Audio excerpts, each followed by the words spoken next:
Welcome to learn with Bhargav YouTube channel. आज के इस वीडियो में हम लोग क्लास 10th के केमिस्ट्री के chapter 3 metals and non metals के फुल एनसीईआरटी एक्सरसाइज के क्वेश्चंस को थॉरोली डिस्कस करेंगे। तो यहाँ से हम लोग स्टार्ट करते हैं फ्रेंड्स। हमारा फर्स्ट क्वेश्चन है, which of the following pairs will give displacement reaction. इसमें से कौन सा एक पेयर जो है आपका डिस्प्लेसमेंट रिएक्शन देगा। तो इसका ऑप्शन देख लेते हैं, NaCl solution and copper metal, MgCl2 solution and aluminum metal, FeSO4 solution and silver metal, and last है AgNO3 solution and copper metal। तो यहाँ ऊपर के तीनों जो पेयर्स दिए हुए हैं इनमें से आपका जो है सोडियम जो है आपके कॉपर से लेस रिएक्टिव है, तो इसमें भी डिस्प्लेसमेंट रिएक्शन शो नहीं होगा।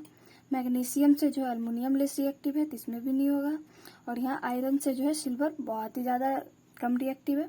यहाँ पे इन तीनों पेयर्स में जो है आपका डिस्प्लेसमेंट रिएक्शन नहीं होगा। बट आपका ये जो फोर्थ नंबर ऑप्शन है इसमें आपका कॉपर जो है सिल्वर से ज़्यादा रिएक्टिव है, इसलिए यहाँ पे डिस्प्लेसमेंट रिएक्शन होगा। ठीक है, तो आपका करेक्ट ऑप्शन डी हो जाएगा। यहाँ क्वेश्चन नंबर 2 है friends, which of the following methods is suitable for preventing an iron frying pan from rusting.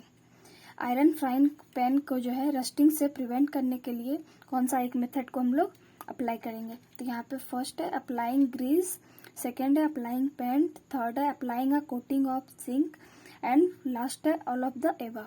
तो यहाँ से हम लोग पहले ये देख लेते हैं आपका है क्या। तो ये आयरन फ्राइंग पैन है, अगर इस पर हम ग्रीस को अप्लाई करते हैं तो जब आयरन फ्राइंग पैन को साफ करेंगे तो ग्रीस यूजलेस हो जाएगा, वो खत्म हो जाएगा। और जब उसको पेंट भी करेंगे तो वो भी यूजलेस हो जाएगा।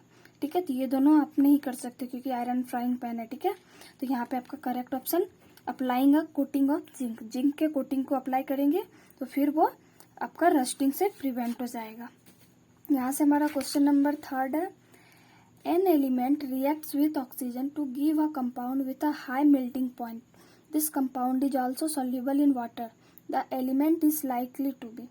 एक एलिमेंट है जो आपका ऑक्सीजन के साथ रिएक्ट करता है, ठीक है, with a high melting point, जिसका कि हाई मेल्टिंग पॉइंट है, मेल्टिंग पॉइंट बहुत ज़्यादा है। This compound is also soluble in water, और ये जो कंपाउंड है आपके वाटर में सॉल्युबल है। ठीक है, और the element is likely to be, तो आपका ये एलिमेंट कौन सा होगा, ये एलिमेंट आपका कैल्शियम होगा।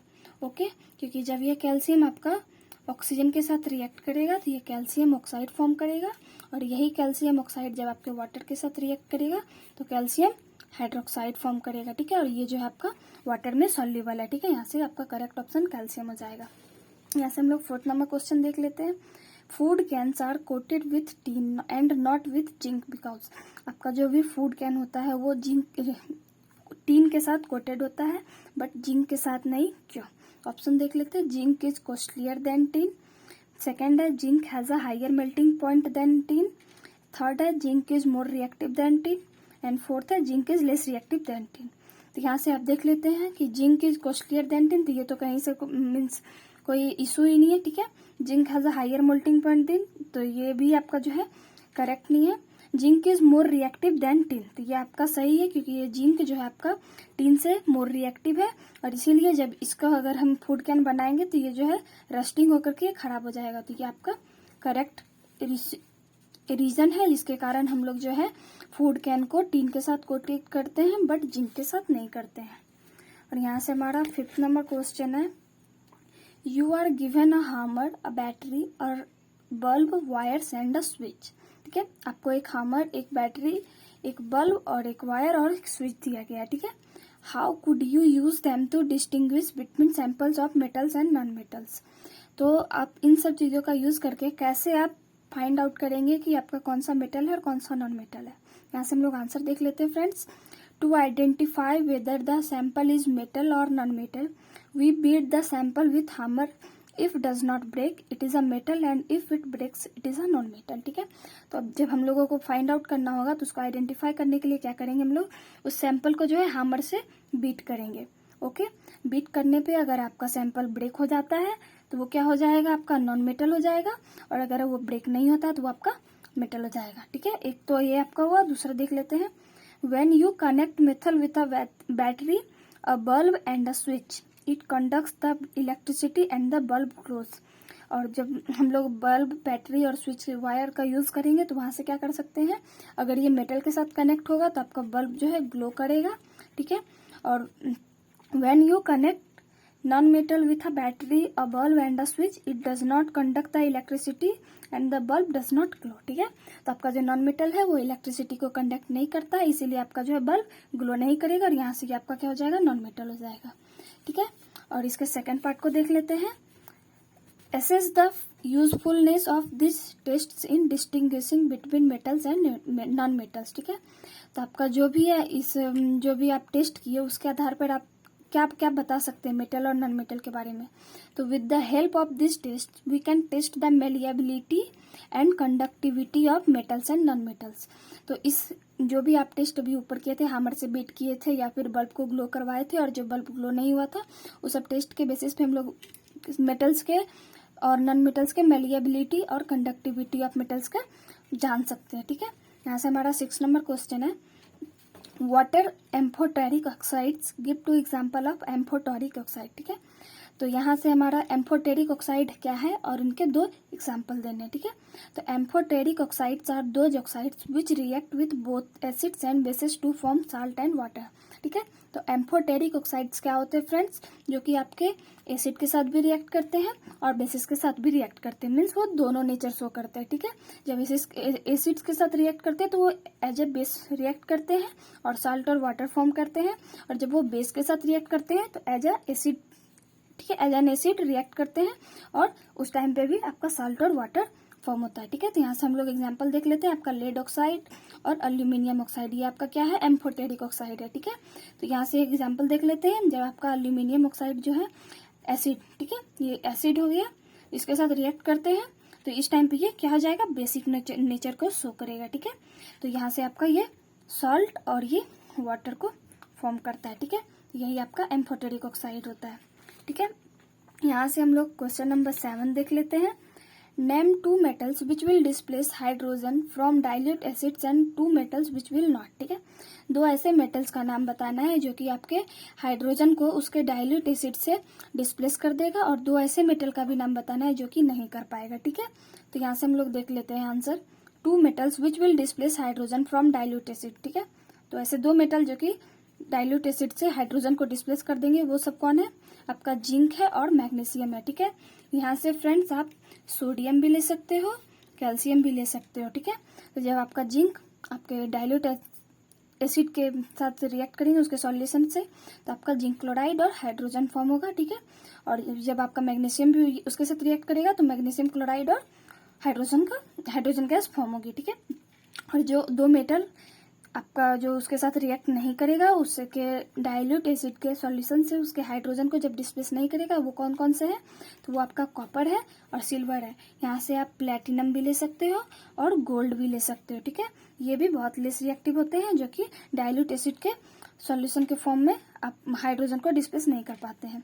तो जब कॉपर हाइड्रोक्लोरिक एसिड मीन्स आपके डाइल्यूट एसिड के साथ रिएक्ट करता है तो कोई भी रिएक्शन अकर नहीं होती है, और जब आपका जो सिल्वर है वो भी जब रिएक्ट करती है तो कोई रिएक्शन नहीं होती है, ठीक है। यहाँ से हम लोग देख सकते हैं next question, in the electrolytic refining of a metal M what would you take as the anode, the cathode and the electrolytic, ठीक है। अब जब मेटल एम का इलेक्ट्रोलिटिक रिफाइनिंग करोगे तो आप उस टाइम पे एनोड के लिए, कैथोड के लिए और इलेक्ट्रोलिटिक के लिए क्या क्या यूज करोगे।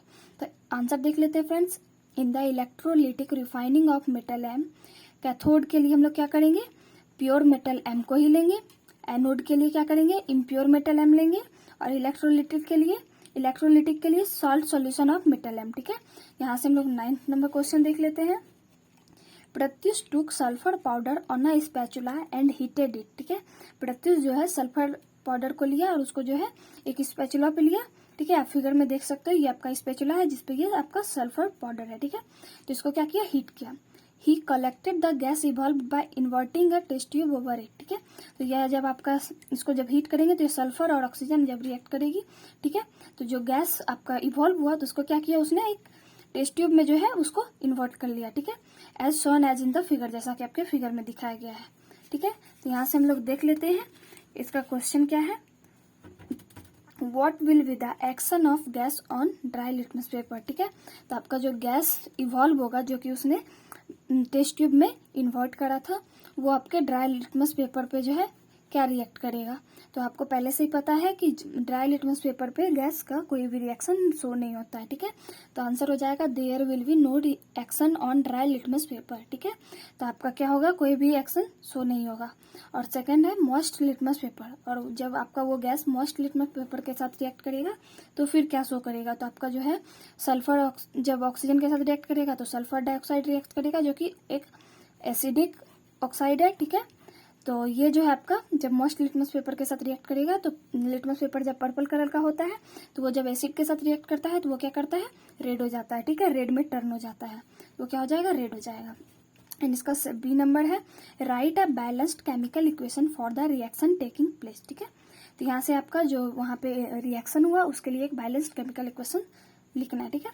तो आपका सबसे पहले क्या हुआ, सल्फर जो है आपका हीट किया गया तो वो ऑक्सीजन के साथ रिएक्ट करके सल्फर डाइऑक्साइड गैस फॉर्म किया जो कि आपका एसिडिक नेचर का था, ठीक है। और जब वो सल्फर डाइऑक्साइड आपके हाइड्रोजन मीन्स वाटर के साथ आपका फॉर्म किया, ठीक है, तो वो क्या किया, सल्फ्यूरस एसिड फॉर्म किया, ठीक है। और यहाँ से हम लोग क्वेश्चन नंबर 10 देख लेते हैं। State 2 ways to prevent the rusting of iron, ठीक है। दो ऐसे वेज को हम लोग को एक्सप्लेन करना है जिसके थ्रू हम लोग रस्टिंग को प्रिवेंट कर सकते हैं। तो आंसर देख लेते हैं। 2 ways to prevent the rusting of iron और आर गिवन बिलो, ठीक है। आयरन और को रस्टिंग से रोकने के लिए क्या करते हैं, दो आपका जो तरीका दिया हुआ है या नीचे, फर्स्ट है बाय पेंटिंग, उसको पेंट करके। When we apply paint on the iron the supply of moisture and air will stop which prevents rusting, ठीक है। तो जब हम उसको क्या करते हैं, पेंट कर देंगे, क्या हो जाएगा, एयर और मॉइस्चर के कांटेक्ट खत्म हो जाएगा, तो जिससे कि आपका रस्टिंग प्रिवेंट हो जाएगा, ठीक है। And the second process is galvanisation process, ठीक है। तो गैल्वेनाइजेशन प्रोसेस में क्या होगा आपका, उसको coating of iron article with zinc, उसको जिंक के साथ कोटिंग करेंगे, ठीक है। तो क्या हो जाएगा, इससे भी आपका जो आपका रस्टिंग का जो फेनोमेना है, जो प्रोसेस है, वो प्रिवेंट हो जाता है, ठीक है। एंड सेकंड नंबर क्वेश्चन है 11th है what type of oxides are formed when non metals combine with oxygen. जब आपका जो है नॉन मेटल आपका what type of oxides are formed when non metals combine with oxygen, ठीक है। आपका जब नॉन मेटल जो है आपके ऑक्सीजन के साथ रिएक्ट करता है तो किस टाइप का ऑक्साइड फॉर्म होता है, ठीक है। यहाँ से हम लोग देख लेते हैं answer. When non metal combines with oxygen they form acidic oxides and these oxides react with water and form acids, ठीक है। तो आपका जब नॉन मेटल जो है ऑक्सीजन के साथ रिएक्ट करता है तो वो एसिडिक ऑक्साइड को फॉर्म करते हैं, और जब ये एसिडिक ऑक्साइड्स आपके वाटर के साथ रिएक्ट करता है तो एसिड फॉर्म होता है, ठीक है। जैसे कि हम लोग एग्जांपल देख लेते हैं। जब आपका सल्फर जो है एक नॉन मेटल है जो कि आपके ऑक्सीजन के साथ रिएक्ट करता है तो सल्फर डाइऑक्साइड गैस को सल्फर डाइऑक्साइड बनाता है जो कि आपका एसिडिक नेचर का होता है, ठीक है। और जब यही सल्फर डाइऑक्साइड आपके वाटर के साथ रिएक्ट करती है तो ये सल्फ्यूरस, ठीक है, सल्फ्यूरस एसिड फॉर्म करती है जो कि आपका एक एसिड, ठीक है, ओके। यहाँ से हम लोग क्वेश्चन नंबर 12 देख लेते हैं। गिव रीजन्स, ठीक है, यहाँ पे आपको रीजन बताना है। Platinum, gold and silver are use to make jewellery. क्या रीजन है कि आपका प्लेटिनम, गोल्ड और सिल्वर को जो है हम लोग ज्वेलरी को बनाने के लिए यूज करते हैं। यहाँ से आंसर देख लेते हैं। They are use to make jewellery because they have metallic lustre, ठीक है। यहाँ पे आपने मेटेलिक लस्टर पढ़ा हुआ ही है कि वो चमक होता है, ठीक है। तो आपको पता ही है कि आपका जो भी ये प्लेटिनम है, गोल्ड है, सिल्वर है, ये सब में मेटेलिक लस्टर बहुत ज्यादा होता है, मीन्स चमक बहुत ज्यादा होता है, जो कि आपका देखने में गोल्ड ऑर्नामेंट्स बहुत ही सुंदर लगते हैं, ठीक है। And also are very less reactive metal, और ये सब जो है बहुत ही इनका जो है रिएक्टिविटी होता है वो बहुत ही कम होता है। So they doesn't get corrosion easily, इसलिए इनका कॉरोजन नहीं होता है और ये लंबे समय तक सेफ रहते हैं, ठीक है। इसलिए इनका क्या करते हैं हम लोग यूज करते हैं ऑर्नामेंट्स बनाने में। और यहाँ से क्वेश्चन नंबर बी देख लेते हैं। Sodium, potassium and lithium are stored under wire, ठीक है। तो आपका जो सोडियम है, पोटेशियम है, लिथियम है, इन सबको ऑयल के अंदर क्यों रखा जाता है, स्टोर किया जाता है, ठीक है, जैसे किरोसिन ऑयल। तो यहाँ से आंसर देख लेते हैं दोस्त। Sodium, potassium and lithium are store under kerosene oil because they are very reactive in nature and when it is expose to air and water it reacts with it and a lot of energy is evolve, ठीक है। तो सबसे पहले यहाँ पे होता क्या है, आपका सोडियम, पोटेशियम और जो लिथियम है ये आपका बहुत ही ज्यादा रिएक्टिविटी नेचर इनका बहुत ही ज़्यादा होता है, ठीक है। तो सब जब ये आपका एयर और वाटर के कांटेक्ट में आते हैं तो ये बहुत ही जल्दी उनके साथ रिएक्ट करके, ठीक है, ए लॉट ऑफ एनर्जी को जो है इवॉल्व करते हैं, प्रोड्यूस करते हैं, जिससे कि एक्सीडेंटल फायर हो जाता है, ठीक है। So to prevent the accidental fire we keep it under kerosene oil. तो जो है आपका इवॉल्व मीन्स जो आपका क्या बोलते हैं, एक्सीडेंटल फायर को प्रिवेंट करने के लिए हम लोग क्या करते हैं, उसको केरोसिन ऑयल के अंडर रखते हैं। यहाँ से आपका सी नंबर हो जाएगा। Aluminium is a highly reactive metal yet it is use to make utensils for cooking, ठीक है। आपका जो एल्यूमिनियम है एक हाईली रिएक्टिव मेटल है, मीन्स इसका रिएक्टिविटी बहुत ज़्यादा होता है, फिर भी इसका यूज़ करते हैं हम लोग कुकिंग यूटेंसिल्स बनाने के लिए, खाने के बर्तन बनाने के लिए। ऐसा क्यों? इसका आंसर देख लेते हैं। This is because aluminium metal is corrosion resist and also very good conductor of heat. ऐसा इसलिए क्योंकि एल्यूमिनियम जो आपका कॉरोजन रेसिस्ट है, मीन्स इसमें कॉरोजन बहुत ही कम होता है, मीन्स नहीं के बराबर, and also very good conductor of heat, और ये हीट का एक गुड कंडक्टर है, ठीक, ओके। तो so we use aluminium metal to make utensils for cooking, इसीलिए हम उसका जो है एल्यूमिनियम मेटल को जो है कुकिंग यूटेंसिल्स को बनाने के लिए यूज करते हैं, ठीक है। यहाँ से डी नंबर है। Carbonate and sulphide ores are usually converted into oxides during the process of extraction of metals, ठीक है। तो आपका जो कार्बोनेट और सल्फाइड ओर्स है उनसे जब मेटल्स को एक्सट्रैक्शन किया जाता है तो उनको हम लोग सबसे पहले क्या करते हैं, ऑक्साइड में कन्वर्ट करते हैं। तो ऐसा क्यों? तो इसका आंसर देख लेते हैं। This is because metals can be easily extracted from their oxides by using calcination and roasting process instead of carbonate and sulphide ores, ठीक है। तो ऐसा इसलिए क्योंकि आपका जो मेटल जब आप उसके ऑक्साइड के फॉर्म में होता है तो उससे जो है इजीली हम लोग कैल्सिनेशन और रस्टिंग का प्रोसेस अप्लाई करके हम मेटल को एक्सट्रैक्ट कर लेते हैं, और जो कि आपका कार्बोनेट और सल्फाइड के फॉर्म में थोड़ा टफ होता है, ठीक है। इसलिए उसको क्या करते हैं, सबसे पहले ऑक्साइड में कन्वर्ट कर लेते हैं, उसके बाद जो है उस पर कैल्सिनेशन और रोस्टिंग प्रोसेस अप्लाई करके मेटल्स को एक्सट्रैक्ट कर लेते हैं, ठीक है। और यहाँ से आपका क्वेश्चन नंबर 13 है। You must have seen tarnished copper vessels with lemons और टेमारिंड जूस, ठीक है। तो आपने अवश्य देखा होगा कि आपका जो कॉपर वेसल्स होते हैं उसको जो है लेमन और टेमारिंड जूस के साथ साफ किया जाता है। Explain why this sour substances are effective in cleaning the vessels. तो आपको एक्सप्लेन करना है कि ये जो आपका सावर सब्सटेंसेस है इनका यूज क्यों करते हैं हम लोग उस वेसल्स को साफ करने में। यहाँ से आंसर देख लेते हैं friends. This is because copper react with CO2 gas present in the atmosphere to form copper carbonate which is green in color, as a result of which the color of copper fades, ठीक है। ऐसा होता क्या है ना दोस्त कि आपका जो ये कॉपर है ये आपका जो है एटमॉस्फेयर में जो प्रेजेंट होता है आपका कार्बन डाइऑक्साइड गैस उसके साथ रिएक्ट करके, यहाँ से आप देख सकते हो रिएक्शन लिखा हुआ है, कॉपर जो आपका ऑक्सीजन के साथ रिएक्ट करके क्यूप्रिक कॉपर कार्बोनेट बनाता है, ठीक है। और यहाँ से आपका ये क्या होता है, आपका बेसिक होता है, ठीक है। और इसका कलर क्या होता है, ग्रीन कलर का होता है, जो कि आपके कॉपर वेसल्स के ऊपर वो एक परत बना लेता है, लेयर बना देता है, जिससे कि आपका कॉपर का जो चमक चला जाता है बर्तन का, ठीक है। So when copper carbonate reacts with citric acid, ठीक है। तो आपका जो ये कॉपर कार्बोनेट है ये बेसिक नेचर है, ठीक है। तो ये जब आपके एसिड के साथ रिएक्ट करेगा तो ये साल्ट और वाटर को फॉर्म करता है, जिससे कि आपका ये वो जो हरा रंग का जो परत बनता है, लेयर बनता है, वो खत्म हो जाता है और फिर से वो नए की तरह बन जाता है, ठीक है। The effect is neutralised and the copper vessels become clean. और तो होता क्या है, ये जो आपका सिट्रिक एसिड जब इसके साथ रिएक्ट कर लेता है कॉपर कार्बोनेट के साथ तो आपका सॉल्ट और वाटर फॉर्म हो जाती है, ठीक है। और इससे आपका जो है क्या होता है, वो जो बर्तन जो होता है वो क्लीन हो जाता है, ठीक है। और यहाँ से आप 14 नंबर क्वेश्चन देख लो। Differentiate between metals and non metals on the basis of their chemical properties, ठीक है। तो ये जो आपका क्वेश्चन है फ्रेंड्स ये बोर्ड एग्जाम के पॉइंट ऑफ व्यू से बहुत ही ज्यादा इंपॉर्टेंट है, ठीक है। तो आपको करना क्या, मेटल और नॉन मेटल को जो है उनके केमिकल प्रॉपर्टीज के बेस पे डिफ्रेंशिएट करना है। तो यहाँ से हम लोग आंसर देख लेते हैं। The difference between metals and non metals are following, ठीक है। तो आपका जो भी डिफरेंस है वो नीचे दिया हुआ है। यहाँ पे मैंने दो पार्ट में इसको बांटा हुआ है, फर्स्ट पार्ट है मेटल और सेकंड पार्ट है नॉन मेटल। तो metals are electropositive forms cation, ठीक है। तो आपका जो भी मेटल्स होता है वो क्या होता है, इलेक्ट्रोपॉजिटिव होता है और कैटायन फॉर्म करते हैं, क्योंकि ये इलेक्ट्रॉन को क्या करते हैं, लूज करते हैं, ठीक है, डोनेट करते हैं। जैसे एग्जाम्पल में sodium plus, magnesium plus plus etcetera, ठीक है। और यहीं से आप जब हम लोग नॉन मेटल्स की बात करते हैं, non metals are electronegative forms anion, ठीक है। तो आपका जो भी नॉन मेटल होता है वो क्या होता है, इलेक्ट्रोनिगेटिव होता है, जो कि क्या करता है, इलेक्ट्रॉन गेन करता है, ठीक है। तो ये आपका chlorine minus, fluorine minus, sulphur minus minus etcetera, ठीक है। तो यहाँ से हम लोग जब सेकेंड डिफरेंस से बात करते हैं, तो मेटल जब आपके ऑक्सीजन के साथ रिएक्ट करता है, ये क्या करता है, बेसिक ऑक्साइड को फॉर्म करते हैं, ठीक है। वो जो भी ऑक्साइड फॉर्म होता है जब मेटल आपका ऑक्सीजन के साथ रिएक्ट करता है वो बेसिक नेचर का होता है। और वेयर एज नॉन मेटल जब आपका ऑक्सीजन के साथ रिएक्ट करता है तो वो एसिडिक ऑक्साइड का होता है, ठीक है। और थर्ड डिफरेंस है रिड्यूसिंग एजेंट। आपका जो भी मेटल होता है वो रिड्यूसिंग एजेंट होता है और जो भी आपका नॉन मेटल होता है वो ऑक्सीडाइजिंग एजेंट होता है।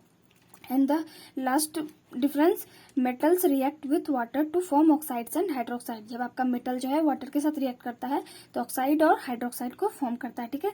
एग्जांपल के लिए जब आपका सोडियम जो है वाटर के साथ रिएक्ट करता है तो सोडियम हाइड्रोक्साइड और हाइड्रोजन गैस प्रोड्यूस होती है। और वहीं पे जब आपका जो है नॉन मेटल जो है आपका वाटर के साथ रिएक्ट करता है तो कोई रिएक्शन ही नहीं होती है, ठीक है। जैसे आपका कार्बन जो है वाटर के साथ रिएक्ट करता है तो नो रिएक्शन, ठीक है, तो कोई रिएक्शन ही नहीं होती है। एंड द ये 15 नंबर क्वेश्चन जो कि आपका फ्रेंड बहुत बड़ा है और इसका आंसर बहुत ही छोटा है, ठीक है। यहाँ से क्वेश्चन देख लेते हैं। A man went door to door passing as a goldsmith, ठीक है। एक आदमी जो है डोर टू डोर, घर घर जा करके मतलब गोल्ड स्मिथ की तरफ, ठीक है, वो पास कर रहा था। He promise to bring back the glitter of old and dull gold ornament. वो जो है वो बोला कि वो जो आपका जो भी पुराना और खराब गोल्ड ऑर्नामेंट्स हो गया है उनके ऊपर नया चमक ला सकता है। An unsuspecting lady gave a set of gold bangles to him, ठीक है। तो एक लेडी जो है उसको गोल्ड बैंगल्स थी, ठीक है, which he dipped in the particular solution, जो कि वो गोल्ड स्मिथ क्या किया, उसको एक पार्टिकुलर सॉल्यूशन में उसको डुबा दिया। The bangle sparkled like new but their weight reduced drastically. तो हुआ क्या, वो जो बैंगल था, ठीक है, गोल्ड बैंगल्स, वो क्या हुआ, चमक तो आ गया उसमें लेकिन उसका वेट जो है रिड्यूस हो गया, कम हो गया। द लेडी वॉज अपसेट, तो वो लेडी जो है अपसेट हो गई। But after a futile argument the man beat a hasty retreat, ठीक है। तो जब फ्यूटाइल आर्ग्यूमेंट के बाद जो है मैन जो है बीट कर दिया एक हास्टी रिट्रीट के साथ। Can you play the defective to find out the nature of the solution he had used. तो आपसे बोला जा रहा है क्या है, आप एक डिटेक्टिव का रोल करके पता कर सकते हो कि वो जो सॉल्यूशन में उसने गोल्ड ऑर्नामेंट को डिप किया था वो किस नेचर का था, ठीक है, उसके नेचर को फाइंड आउट करना है। यहाँ से हम लोग आंसर देख लेते हैं फ्रेंड्स। तो वो क्या किया था, when he puts gold ornaments in aqua regia. Aqua regia क्या होता है फ्रेंड्स, इसमें आपका 3 पार्ट HCl होता है and 1 part HNO3 nitric acid का होता है, ठीक है। ये सॉल्यूशन बहुत ही ज्यादा स्ट्रांग होती है। तो ये इसका सेकंड नाम क्या है, एक्वारेजिया, ठीक है। तो इसी में जब उसने गोल्ड ऑर्नामेंट्स को डुबाया था तो the outer layer dissolve in it and the weight reduces. तो क्या हुआ, गोल्ड ऑर्नामेंट्स का जो आउटर लेयर था वो इसमें डिजॉल्व हो गया, मीन्स घुल गया, और वो जो आपका फिर से वेट रिड्यूस हो गया और उसमें वो स्पार्कल करने लगा, ठीक है। यहाँ से हमारा लास्ट क्वेश्चन है, give reasons why copper is used to make hot water tanks but not steel. तो यहाँ पे आपको रीजन बताना है कि आपका जो है कॉपर को हम लोग यूज करते हैं हॉट वाटर टैंक को बनाने में बट स्टील को नहीं। स्टील क्या आपका आयरन का एक एलॉय है, ठीक है। यहाँ से हम लोग आंसर देख लेते हैं। Copper is less reactive then hydrogen, ठीक है। तो आपका कॉपर क्या है, आपके हाइड्रोजन से लेस रिएक्टिव है, ठीक है। So it will not displace hydrogen.